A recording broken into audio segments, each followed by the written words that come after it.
4 years ago, I adopted a 8-year-old boy who was given up for adoption for unknown reasons. His name was Daniel. There was nothing wrong about him in my opinion. He must have been neglected and abused by his heartless biological parents as indicated by his nervous behavior. It took some time, but he warmed up to me and accepted me as his father, as I have accepted him as my son. My parents also accepted him as they had a history of adoption in their families. We had our challenges with life since I was a single man working to provide for Daniel. I made good income and I had very lucrative savings to live off of in case of emergencies. We lived peaceful lives until an incident rocked our worlds. Daniel was away at school and I was at work. While working as an average office clerk, my phone gave a notification for my doorbell camera. I checked and saw 4 people at my doorstep. They were knocking and ringing the doorbell demanding to be answered. I excused myself and informed my boss about the situation. She was understanding and gave me time to try to resolve the issue. I asked them through the app why were they at my doorstep. The 4 people comprised of 2 women and 2 men. A pair of 1 man and 1 woman looked to be seniors while the other pair seemed to be the age for parents of young children. The parent pair introduced themselves as Daniel's bio parents and the senior pair were his maternal grandparents. I was surprised they had found our address and came to the door. I never met them even during the adoption process since Daniel was in the foster care system for a year before his adoption.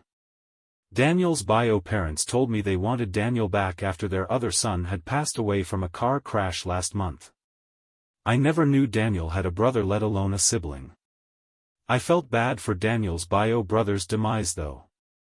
They explained they gave up Daniel because they couldn't care for both kids.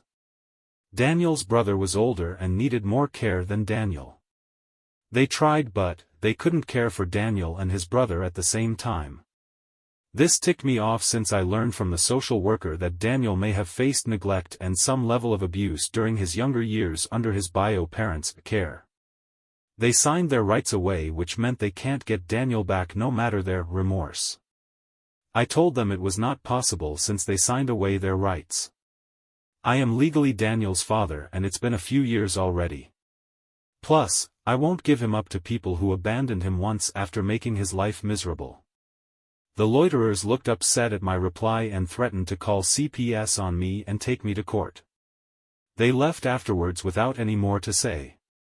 For the rest of the day, the threats weighed heavily on my mind. What if they did regain custody of Daniel, and what will happen to him? I knew I had to consult a lawyer about this before things escalate to the extreme. I managed to hide the turmoil from Daniel when I got back from school. When Daniel went to bed after dinner and he finished his homework, I called my parents about the situation. They were quite unnerved at the incident and told me I should get a lawyer about it as soon as possible and prepare to defend myself in court. They say I should report this to the police or CPS or any agency before they do. I like to think I'm ready to keep my son, but I'm still worried and fearful of losing him in court. I'll update later if anything comes up. It's been a while since the last post, and I just recently discovered Daniel's brother is still alive. He's suffering from leukemia and needs a bone marrow transplant. The whole reason why Daniel's bio family reached out was to have Daniel tested to see if he was a match. They hope to regain custody of Daniel through such a bizarre method. I took the steps to ensure my son was safe.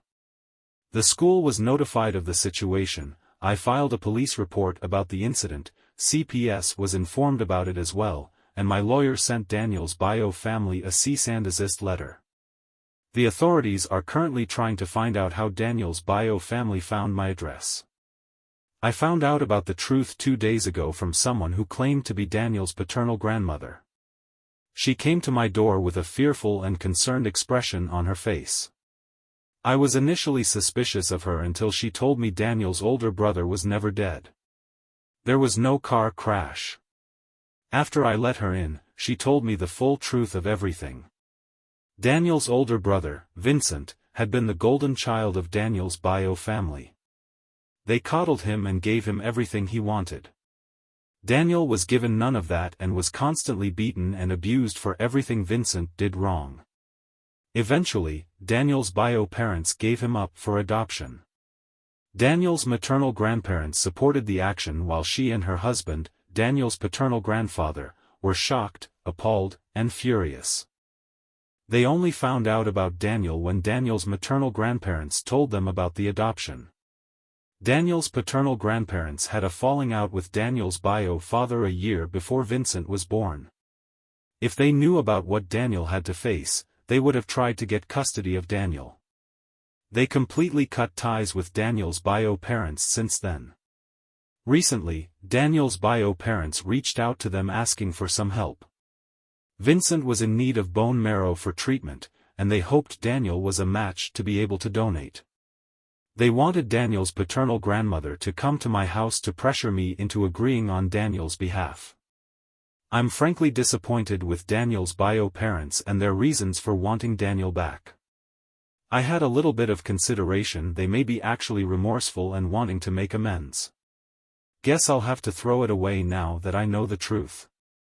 Daniel's paternal grandmother, Kathy, wanted to warn me about strangers approaching Daniel and me about saving lives through taking risks or something similar. She gave me her phone number and told me to call if Daniel wanted to meet her and his grandpa. She left in her white sedan she arrived in and drove off. Needless to say, they won't be getting anywhere near Daniel. I'll tell Daniel about the truth why his former parents want him back. I told him about the incident previously and he refused to have anything to do with them. After telling him the truth, he's definitely certain he won't have anything to do with them. He told me Vincent treated him badly and he doesn't want to help a bad brother. I won't pressure him to donate against his will, especially with the negative health effects I heard about donating bone marrow. Daniel doesn't deserve to suffer any of that without any gratitude from recipients. Regarding his paternal grandparents, Daniel is interested in talking to them and meeting them. Me and them are setting a time for them to meet Daniel on Thanksgiving break.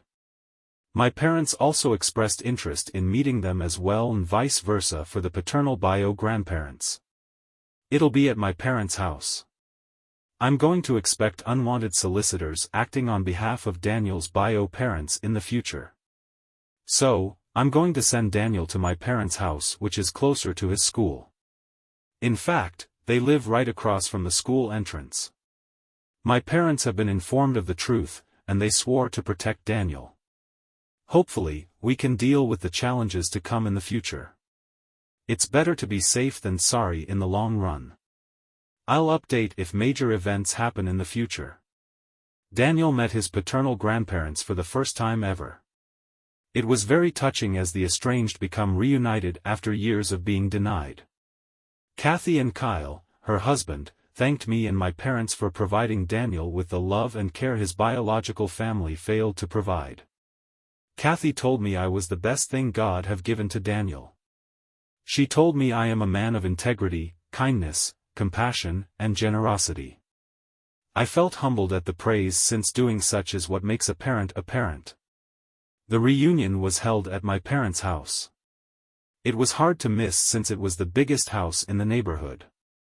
It's a large 6-bed and 10-bath home with a spacious private backyard that was designed like a private park. There were 3 lounging pools to relax in to enjoy the greenery. To be honest, it's a mansion. It used to be my maternal grandparents' home before they passed away. Kathy and Kyle would be living with my parents for a few weeks up until the 2nd week of January. They'll be spending every moment catching up with Daniel, get acquainted with me and my parents, and discuss how to deal with Daniel's bio family. Daniel has been loving it here ever since I sent him to live with my parents. It's bigger than my house, a small 2-bed and 2-bath home.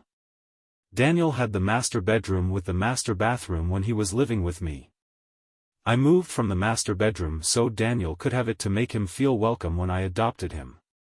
The 2nd bedroom was basically a toy room or entertainment lounge for me and Daniel to spend time together with. I've been doing fine sleeping in the living room on the couch. It's kind of what I wanted to do more as a kid growing up. Thanksgiving came the day after the reunion and my 3 sisters came with their partners and kids. Lila, 29F, and her husband, Jacob, 29M. They brought their son, Liam, 4M. Liam and Daniel get along pretty good as with last year and the year before that when they met for the first time. Sarah, 26F, and Frank, 32M, came with their newborn son, Greg, 8-month. Finally, my twin sister Kayla, 24F, and her boyfriend Mike, 20M. Yes.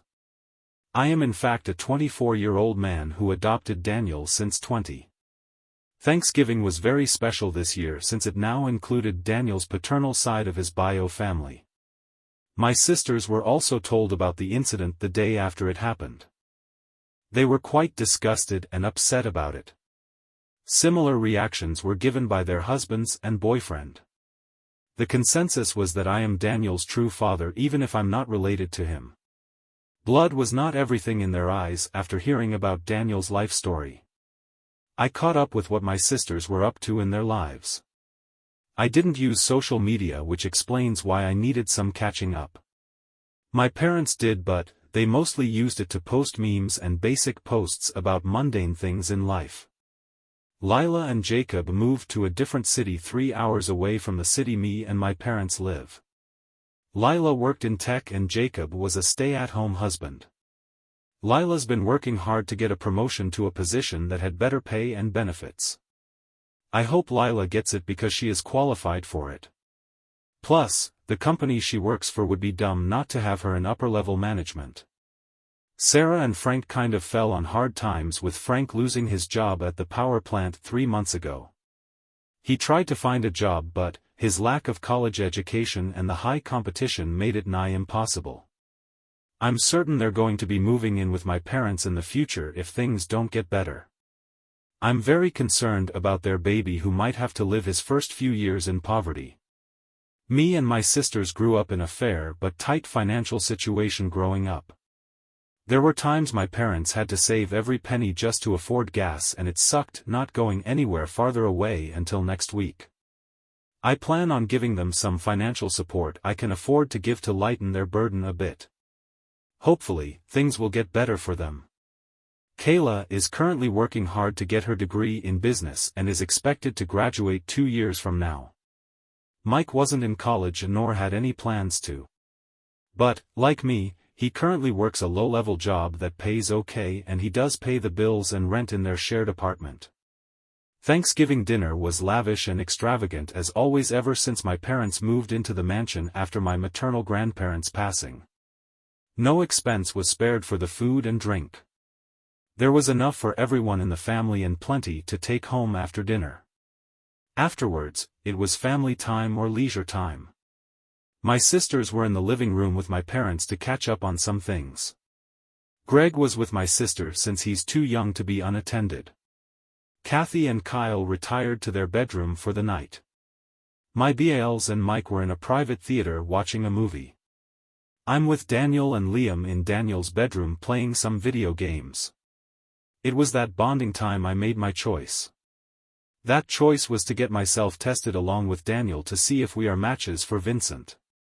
If I turned out to be a match, I would be the donor for Vincent.